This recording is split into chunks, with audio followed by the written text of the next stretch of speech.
在疫情期间，健康平安上界要紧。今日就是中秋连假第3天，嘛是第9期 BNT 加高端疫苗为今日早起10点到9月22点开放注文，针对18岁到22岁，也有65岁以上以及第9类40岁以上民众等有3大类，总共是91万外人会使注文第一剂 BNT 疫苗。有民众10点进前就去邮局等要抢头香，要注文这个 BNT。早起的网络呢真顺，无停去，10秒钟就使完成注文。9月22，这嘛是全国高中生开始注这个 BNT。目前家长登记意愿书收单进行，全台湾将近130万名学生同意愿意要注射。另外有网络媒体报道讲，这个客制化也就是定一个 BNT 到一批疫苗，估计伫中秋节前后包括后边呢，就会到咱台湾。永年基金会表示讲，这批这个订的标签的 BNT 疫苗伫欧洲，即马已经会使运转来。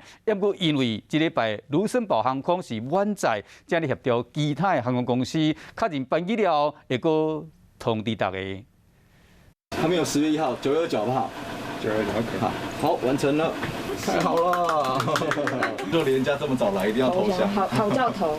土一个副运穿红衫无白穿，这先是真好运，注文到 BNT 的头一剂，进前拢等无莫德纳，即马欢喜啊！10秒钟，只要假设补考顺畅，基本上不到10秒钟就可以完成一个预约。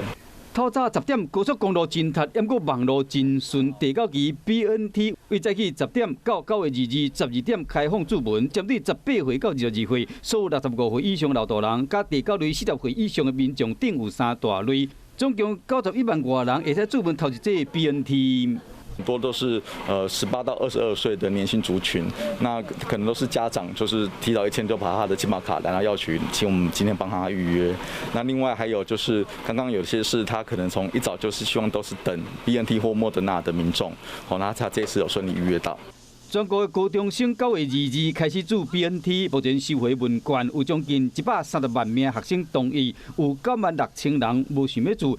其中同意注射率上悬的是桃园市97%左右，台南县上低77%。中秋过后集中伫校园注射，增强囡仔保护力，让大人较放心。